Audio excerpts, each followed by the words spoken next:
believe it? Already, almost to the end of January 2024. Hurtling towards February already. And I do wonder how those New Year's resolutions, how are they going? How are they going, folks? All good intentions, plenty of unreliable willpower, perhaps. Yeah. And we were already 2 weeks past Quitter's Day, apparently. Is that a thing? Yeah. Quitter's Day. Second Friday in January is when most people quit their New Year's resolutions. 2 weeks? Yes. I've long held the belief that New Year's resolutions are definitely a thing that really don't work, and they're not a particularly good idea. All right, yeah, but 2 weeks. Yeah, surely we give 92% of people 92% do not carry their New Year's resolutions through for the whole year. And I mean, I can believe that. It's a bit like they're just a tradition. You know, you get to New Year's Eve and something you ought to do. Everyone is talking about what's your New Year's resolution. Yeah. I think that they're almost like they're a tradition. So you come up with some things, but how committed are you really to seeing them through? It's a flawed concept.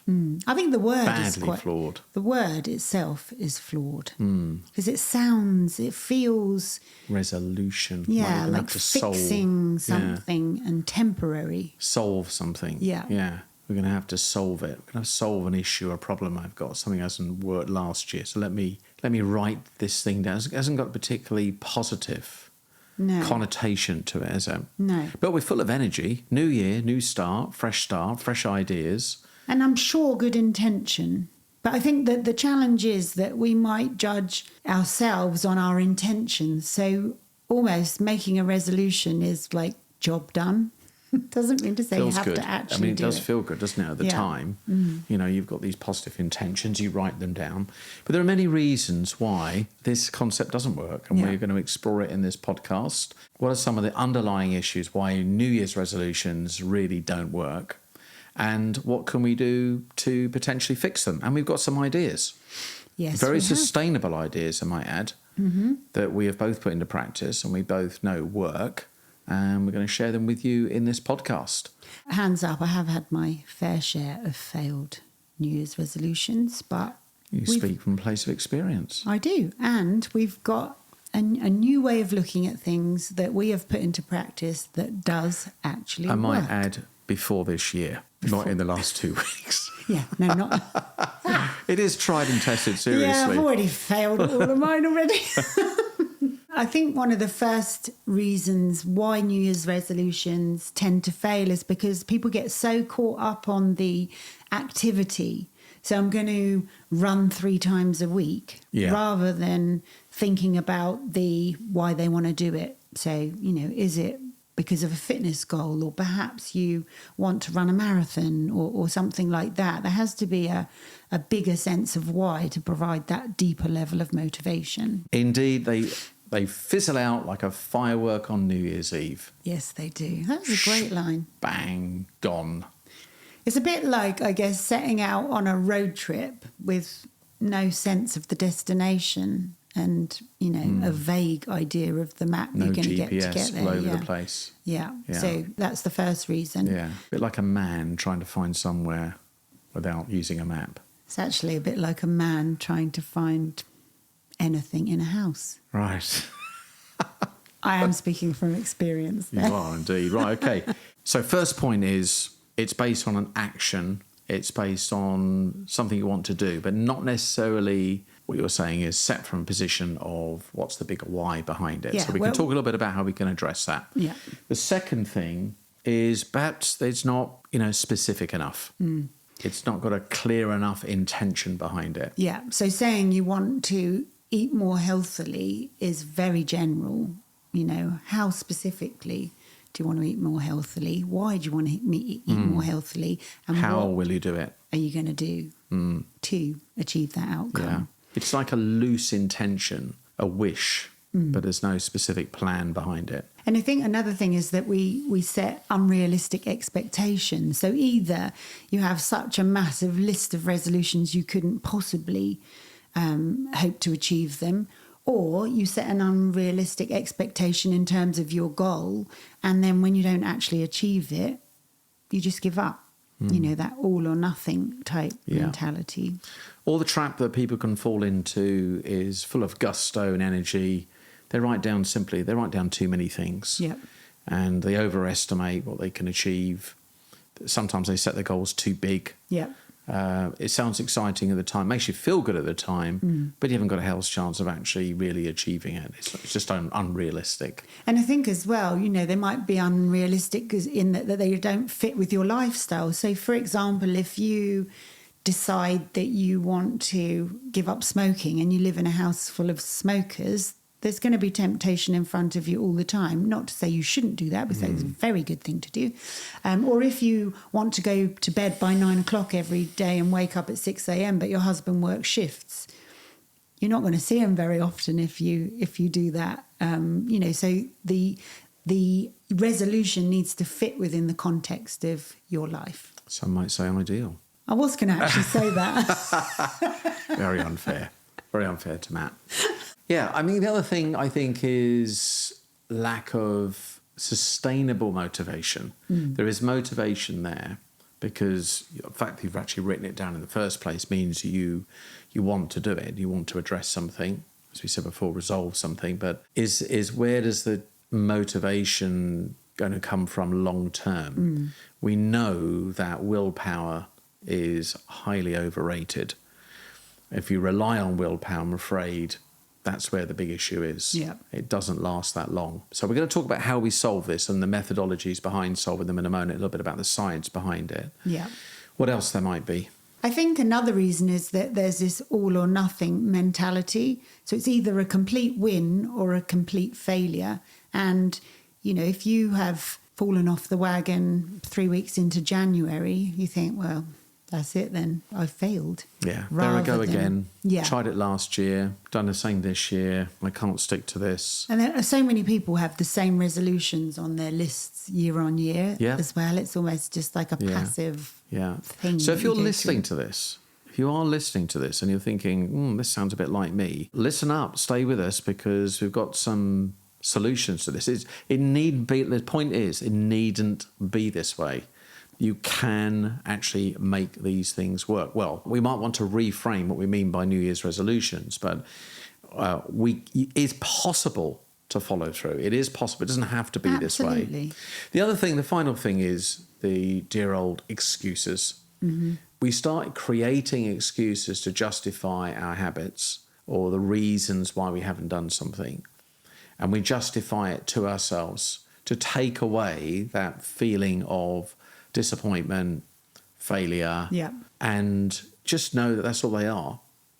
You're either going to find reasons to make something work, or you're going to find excuses why they don't work. Yeah, I mean, if you've got a fitness goal that says that you're going to go to the gym 3 times a week, and then financial circumstances mean that you can't do that, it doesn't mean to say the fitness goal has to change, because there's plenty of free ways to achieve it. The financial circumstances might actually be an excuse in that context. I understand that is a challenge. So we mentioned earlier the whole idea of New Year's resolutions has got sort of a little bit of a negative connotation with it. Yeah. We kind of know that they don't tend to work. The very sound of them almost puts people off from even setting any kind of new intention. So I think it's better for us to use different language. Companies don't think, what are our New Year's resolutions for the next year? New Year plan. Use a vision plan, don't we? Yeah. We have a theme for the year. We have plans for the year. We have goals. We have commitments. And we track those. So, I mean, I think whatever you decide to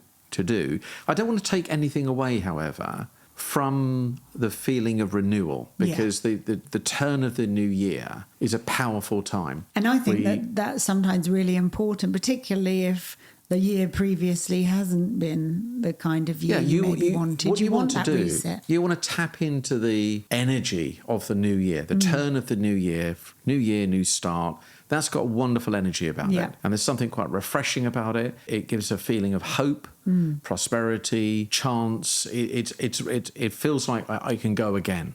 So we want to tap into that. Yeah.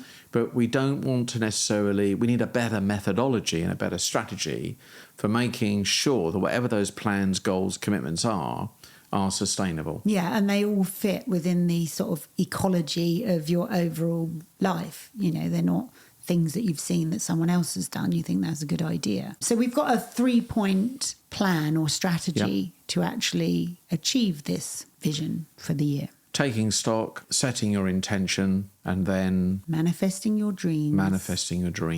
Yeah.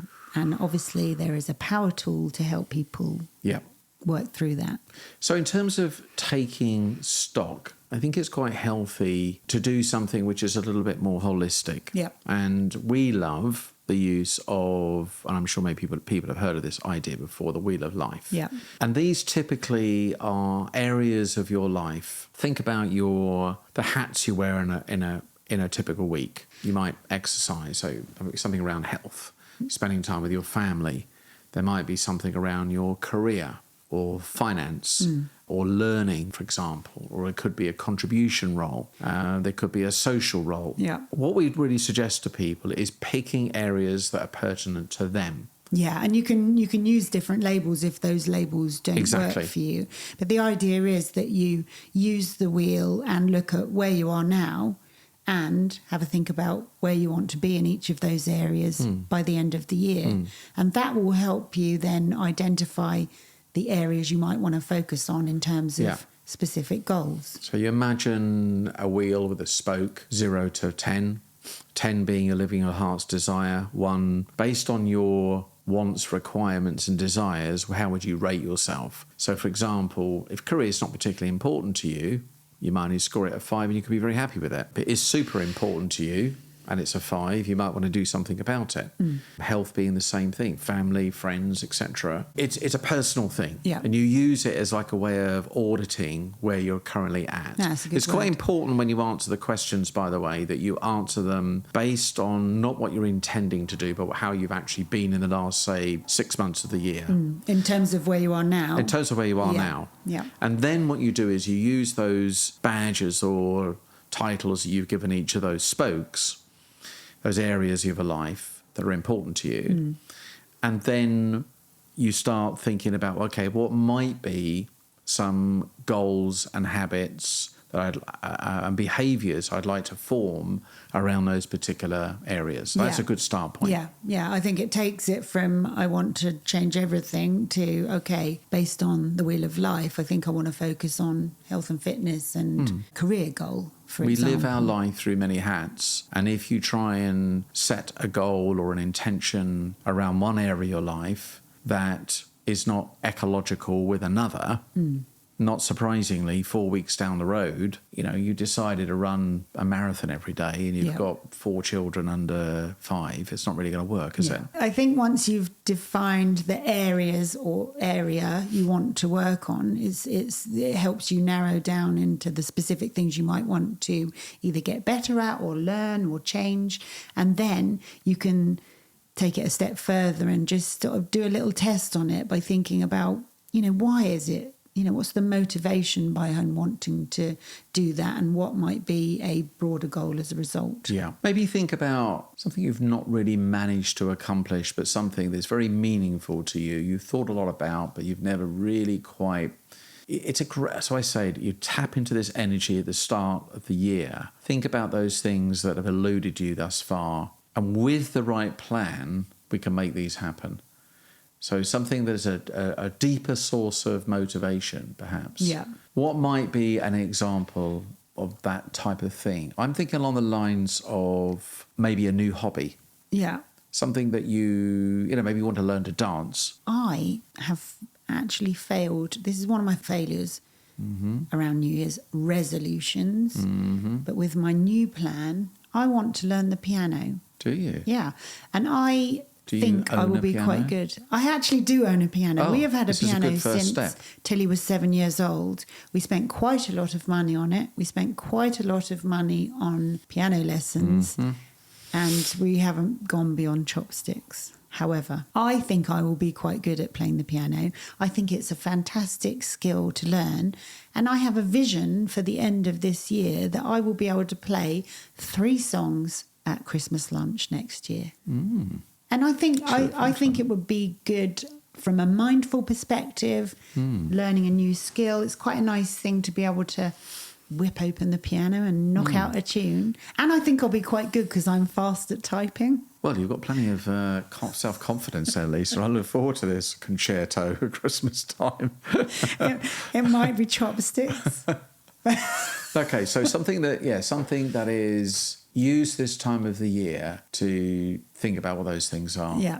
If it's a fresh start, got the right methodology behind it, we can get these things to happen. So whether it's a new hobby, learning a new skill, finally deciding, right, this is a year I'm going to finally, maybe go and get a different job, change my career. I'm going to finally travel to that place I want to travel to, or take a longer holiday or a vacation or a sabbatical or whatever it is. Yeah. I think what that exercise does is allows you to think about the sorts of areas that you might want to focus on. So that is the purpose of taking stock. Yeah. The second part of the process is setting your intention. So this is taking the holistic view that you've established in the first part about taking stock, and you're setting your intention in terms of the specific goals that you want to achieve in the year. And as we know, goals need to be set in a very specific way. Some people use the SMART framework: specific, measurable, achievable, realistic, and time-framed. I totally agree with that. Whatever method you use, be specific. It's hard for your brain to focus on something in such a way that it captures your natural sort of seeking system, like a missile. Yes. It's got its radar locked onto something. Yep. And the unconscious mind will actually do that for you. You start to notice things consistent with the things you want to achieve. Yeah. And it creates this sort of compound impact. Yeah, if it's a bit woolly, then your brain's like, well, she doesn't really mean it. You can't hit a target you can't see. And the clearer you make it to yourself, and the clearer you have your action plan, the more believable it comes. You start to create a sort of positive association with that goal, because you can feel, I often think about it like a rubber band. Yeah. If you have a rubber band in your hand, if you stretch that band too far, it snaps, right? You've made the goal too unrealistic. Yeah. If, however, what we're talking about here, if the goal is too woolly, you don't feel any tension. It's too loose. It's not serving a purpose. It's not holding the thing together. So it's the creative tension between where you are now and where you want to go. Yeah. That is what I think makes goals exciting. It's like you put more effort and energy into those things you feel you're making progress on. You don't want to let go of it, do you? And I think it's important to be really specific about this and really pay attention to this, because we are fighting against our nature. Our nature and our brain wants to retreat to the safety of what we've always done. Of course. So you've got to create something that is a very, it's expressed in such a clear way that your brain can't argue with it. It knows what the plan is and it will go for it. And I think another way that we sometimes encourage people to express that is through a vision board. So something very visible and very colourful and has all the images of the sort of life you're moving towards in relation to those goals. And vision boards are fantastic to do with your family. A brilliant thing to do around the early part of the year. And just a bit of fun with it. You get a bunch of magazines and you just sort of, in a serendipitous type of way, you just sort of don't try and overthink it. Just go through the magazine. Anything, words or images that jump out at you. You can even do it as a family.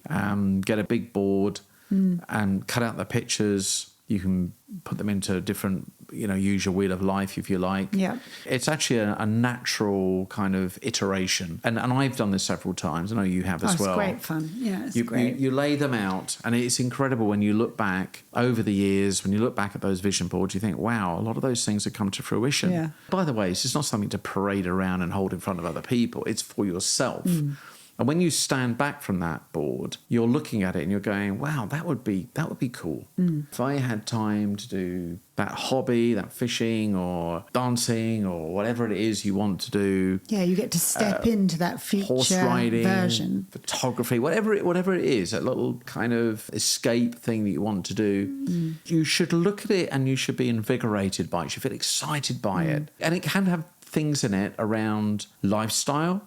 It can have things in it, it can have big things, like if you want to change your house or you want to move to a bigger house and you want to live by the sea or by a river. That's what I always had. I had this big vision. My vision board. I had a house by the river, and here we are, literally a stone's throw from the Thames. Funny that. That was all funny, that, isn't it? Yeah. But we always had that goal and that vision to want to do that. And naturally, we have done this a lot with teams as well. So it's, we've done it very recently with a team where they're doing their personal vision board, but in a work context. Yeah. It works really, really well. Yeah. And it is something that you can have up and visible, which continually reminds your subconscious about what you're going for, and your energy will go into that direction. You can then photograph it and resize it so you can stick it somewhere you see it regularly. Yeah, they're a very cool idea.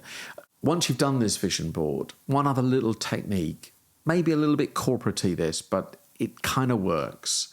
And I really devised this for helping people get a little bit more specific around things they want to go after and really achieve. And similar to the SMART acronym, this is called LEAP. And the idea is, if you want to take a leap forward in something, here's a way of doing it. So the letters are learning, end goal, action, and performance. Brilliant. I like that. Now, taking a leap. You don't start with the first letter, learning goal. You start with end goal, obviously. So what is your end goal? End goal might be, for example, I want to move house. I want to get a promotion. I want to learn a new skill. I want to be able to change my job, or whatever it might be, change career. You then say, okay, based on that end goal, what would I need to learn? What new skills might I need to acquire? What would I need to improve? So if I want to get a promotion, for example, I might need to learn more supervisory skills. I need to demonstrate in advance that I'd be a good leader or a good manager. So I need to get some coaching skills or be able to demonstrate I can do that. You then say, okay, based on that learning goal of being a better, learning how to coach or provide feedback or whatever it is, what specific actions am I going to take? Am I going to deploy a coach? Am I going to read a book? Am I going to go on a course? Am I going to get a mentor? It's got to be very specific. And by the way, if you get to this stage and you're finding this boring and you're finding this a bit tedious writing this out, guess what? You've got no motivation for that end goal. It's not the right thing. It's easy to write this out when you're excited about achieving something. And if you find your excitement starts to run out, I would suggest it's just wishful thinking again. Yeah. All right. Yeah. And then finally, to keep yourself on track, because you don't realise these accomplishments straight away, what would be the performance measures? How would you know you're moving towards it? This could be social, by the way. This doesn't have to be businessy. It could be a social thing as well. I really like that, because I think you could actually use those two things in combination with each other, because the SMART goal can actually formulate the end goal, and then the L, A and P actually gives you the plan to achieve it. So the two things could be used in conjunction with each other. I know I've shared this with leaders and managers, and they've always come back and thought it's a really good way of thinking. Because the thing that people that really miss out, what do I need to learn? Yeah. And then specifically, what are the actions I'm going to take to make that learning a reality? Yeah. And then off you go. So there's a few ideas there to get yourself started. And if you follow these ideas, we're going to find that your wishful thinking, these resolutions have now got a bit more weight. They've got more credibility to them. So third stage. The third stage is about manifesting your dreams. So this is the, putting that plan into action. So it relates quite heavily to the episode that we did on how to change habits. So, you could also go and listen to that one if you wanted to. Well, this is absolutely at the heart of it. And if we really, think about, we've got a very good friend, Colin Hiles, a habit coach. He's got a brilliant app that people would be well advised to tap into. Yeah. And, he has long since said that problem is that people start with these great intentions, but they set their goals way too big. They go from zero, they want to go from zero to hero. They go from not running at all. I want to run like 4 times a week for half an hour. Yeah. With no set outcome for that action. No reason for it. They've got the motivation behind it. And of course, they're going to, within about 2 or 3 weeks, less than that, they're going to get injured. They're not going to enjoy it. They're going to find they can't run as far as they could. They start to feel like a failure and they give up. And they, running's never for me. I always knew I was never a runner, and I've tried it once, I've tried it again. It doesn't work for me. And I think, if you have the goal of, for example, we're on the running theme, but if you have a goal of wanting to run a marathon, you don't just turn up with your trainers, put them on and run the marathon. Not advisable. You've got to break that down into the specific habits and behaviours that are going to lead you towards that goal. So this is covering a bit of the stuff that we did on habit change, but I think it's important to refresh people's understanding of that. Colin talks about in his Habit Coach app, tiny, easy actions. Yeah, I like T-plan. What's a tiny, easy action? Something that it seems it's so small that it's almost like, it's a bit underwhelming. But the fact is, you will do it. Yeah. You will do it. And the cumulative effect of being successful in doing that helps build that momentum, and you can then lay something else on top. The key here, the absolute key to change is action. It's not motivation. Yeah. If we rely on motivation, sure, it will get you out a couple of times. But if we can get ourselves to take action in a very easy fashion, that very thing of taking action then leads to motivation. Not motivation leads to action. So if we get ourselves taking the actions, we start to feel the benefits of whatever that particular goal is. And therefore, our motivation comes something. Momentum builds. Momentum. Yeah, absolutely. And I think the easiest way of doing that is to tack something on to something else you're already doing. So if I use my learning the piano example, if I was to, for example, to do just 10 minutes 3 times a week, that sounds fairly achievable. But I did it as soon as I waved the girls off and shut the front door. When they go out to school and college in the morning, then that provides the stimulus to go and you need to have a trigger. Action. All of the habit experts say, if you think about how does a habit get formed anyway, something triggers us to do something. Following, so we have a trigger, we see something, and then it makes us want to repeat a habit. Or, we see a nice sweet cake or something, and it's the smell of it then triggers you, or, the smell of coffee triggers you to have it. Or so it's the trigger is the key thing. So setting up a trigger in advance to cause yourself that becomes habitual. I found that last year I started the ritual, the resolution of stretching. And this is something that I knew I needed to do. I was having problems with my shoulder, and my physio said to me, you really do need to, the osteopaths are the same thing. You really do need to do these micro stretches. But I found them so dull and so boring. You never think they're going to make a difference, do you? Well, you don't feel there's no immediate. And that's the thing about these tiny, easy actions. You don't really feel an immediate benefit, but it's a cumulative impact. It's phenomenal. So I found I had to do is find a time in the day where I wasn't being distracted and where it just becomes an automatic thing. So brush my teeth, stretch, brush my teeth, stretch. Final thing I do before I go to bed is do minimum 5 minutes stretching. Ideally 10. Perfect would be 15. So you're stacking that new behaviour on an existing trigger. And it becomes so routine that it's like my brain reminds me that that's what I need to be doing. And that's about removing any friction between... Frictionless is key. It's absolutely frictionless. So it might be that if you have a healthy eating goal and you decide you're going to have a kale smoothie, sounds a bit gross, but some people do it. But if you want to do that, then the trigger might be walking down the stairs. The frictionless, activity might be that you've got all of the ingredients in the cup, in the fridge, with a note on the fridge, and you just put it onto the blender. This is another key thing you're talking about here. If you set everything up in advance, that's what you're going to do. Yeah. It's so much easier But if you've got to do other things to get to the thing you want to do, easy to make an excuse. Yes, it's easy. Oh, it's too difficult. So if you're going to go to the gym in the morning, you're going to go running, get your water bottle ready, get your watch ready, get your clothes ready, get your gym shoes out, so that's right ready there. There are no excuses. You've got plenty of time to do it. You just go. The key thing is, if you have time to start to consider whether you're going to do it or not, that's the issue.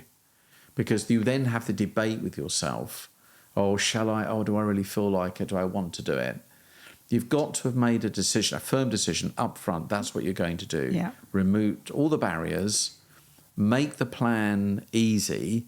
You are much more likely to take action. Absolutely. And, coupled with that, you are much less likely to allow yourself off the hook if you make yourself accountable. So you don't just have this as a goal you keep in your own head, make it public, be really accountable for it, maybe get an accountability buddy that you might even do the activity with. If it's a fitness goal, that's very easy, or somebody that you've got to share the actions you've taken and the progress you're making. Oh, this is so true. I have a PT, and we always plan 3 sessions a week, one of which I do with him. And I know the question he's going to ask me, the very first question he asks me every time I see him: how's your training been going? What have you done? And sometimes I will, if I haven't quite made my 3rd session, do you lie? I'm just covering myself to do that. Being a performance coach, absolutely not. No, I just couldn't do that. No. I just couldn't do it. What's the point in doing that? I reckon some people would, though. I think some people would find it very easy to do that. So if for example, the final, me meeting on the Monday, I will get my ass into the gym on that Sunday to make sure that I've done that. At least that 3rd session, because I know that question's coming up. So accountability, we know in business as well, it's exactly the same thing. Commitments made in private are never, ever as sustainable as those made in public. When we set up programs and we have accountability buddies, the commitment and the actions goes up like 80%. You can let yourself off the hook, but you cannot disappoint the other person. That's the point. That is so powerful. Same thing. And I think the final thing on this as well, a couple of things. First of all, tracking progress. You have to have some sort of way of getting those dopamine hits, and some sort of tracker.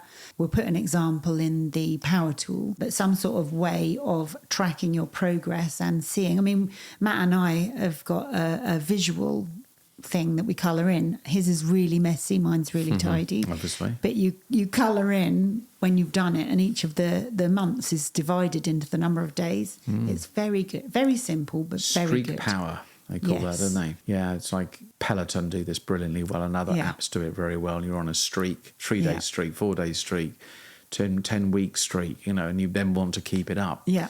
So just getting a simple little sheet and ticking the boxes off. Yes, works wonders. It does. It's that same thing again I was saying earlier. Once you take action, it fuels your motivation to want to continue. Yeah. So I do like the idea of having some sort of tracking sheet. If you can have a tracking sheet that you share with somebody, so you're double downing on that with an accountability buddy, keeping it simple, keeping the action simple, and then gradually increasing those.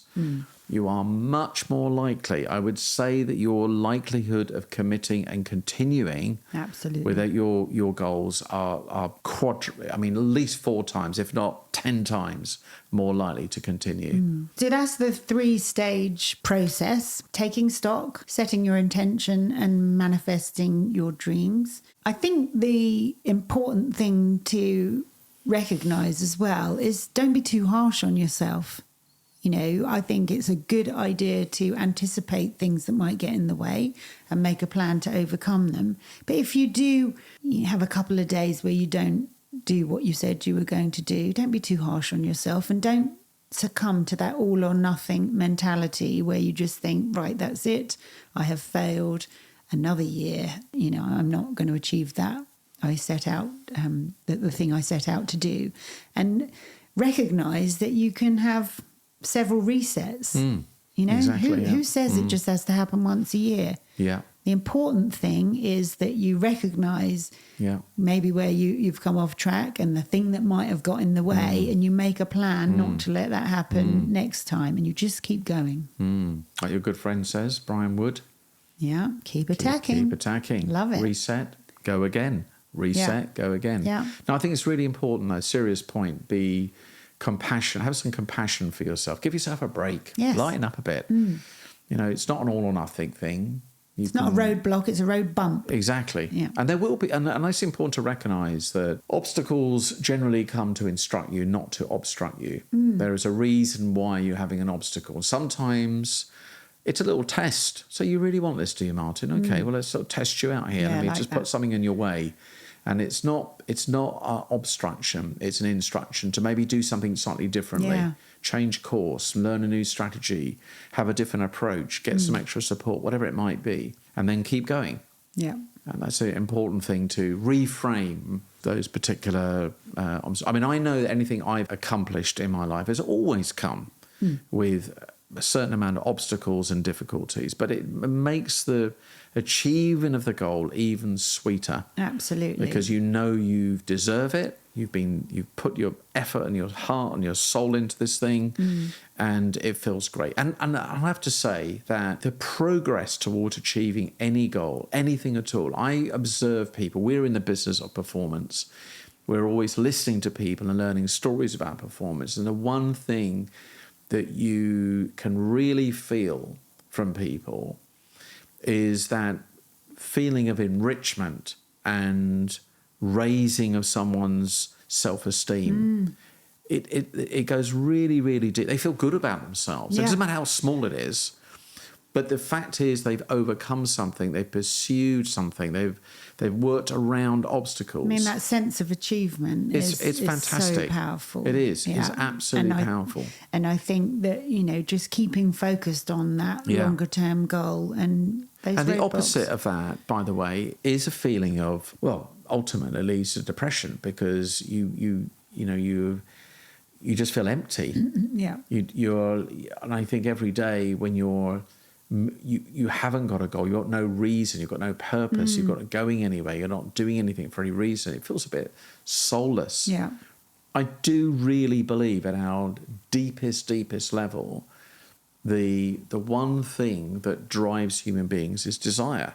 Yeah. It all starts with desire. And growth. And ignoring desire is to ignore a fundamental part of being human. Having something to go for, and, you know, otherwise it's just a bit another year. It's a bit flat. Yeah. It's exciting and it's a little bit frightening sometimes, but it's the combination of the two. That's where the juices get to flow, and that's where we get to play and have fun. Yeah. So enjoy the adventure. Yeah. That's what Jim Still always says. You know, it's an adventure. Absolutely. See it as an adventure. 3 things we've spoken about. Number 1, taking stock.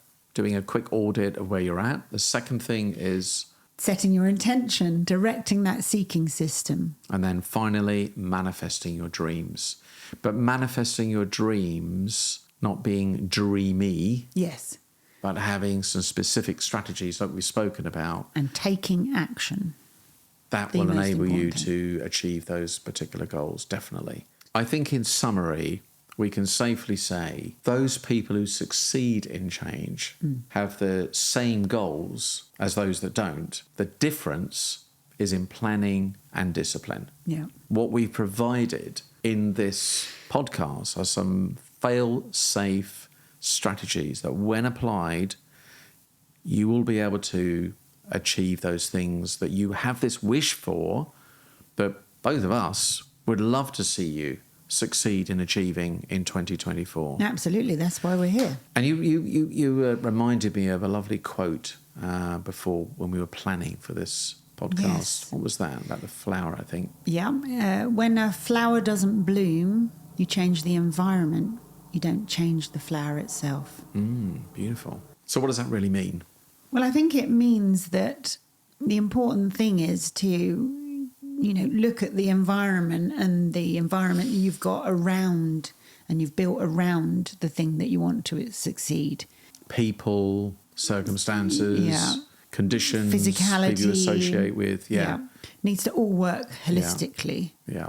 I just loved that quote. It's almost like the soil in which the flower is planted, not the flower itself. The flower has the potential to grow, but if it's not planted in nutritious soil, then it's potentially not going to grow to its full potential. Yeah, I like that. So environment, really, really important. Yeah. Mix with those people that feel they can help you learn and grow. Nourish you. Absolutely. Yeah. I think that is a lovely place to finish. I do. We wish you continued success in 2024, and we particularly wish you that you can make your goals a reality in 2024. That's what we're here for in this podcast, to help you, guide you, steer you on your way. We've got a great little tool for you that you could download in the show notes. Any questions you have about it, or you want further information, or indeed, if you have any of your own ideas and things that have worked for you that is worth sharing with our community, please do feel free to share. And we have some very exciting, this is the first episode, we've got a very exciting lineup of episodes coming up next week, starting with a very favourite person of mine, Brian Wood, who he has an incredible story and has some incredible insights to share, and it is definitely not one to be missed. Absolutely, and it was fantastic recording that with him. It's very inspiring. Absolutely, I look forward to that. As always, if you found this useful and you found some ideas, then please do share with friends, relatives, and anyone else, work colleagues, etc. And keep the feedback coming as well. We really do appreciate it. We love the feedback. It's really, really helpful to us. We're a relatively new podcast, so we're open to feedback. Well, we'll always remain open to feedback, of course. But we're particularly open to it right now. Once we get to number 20, we'll shut it down. At the moment, we're open. Right?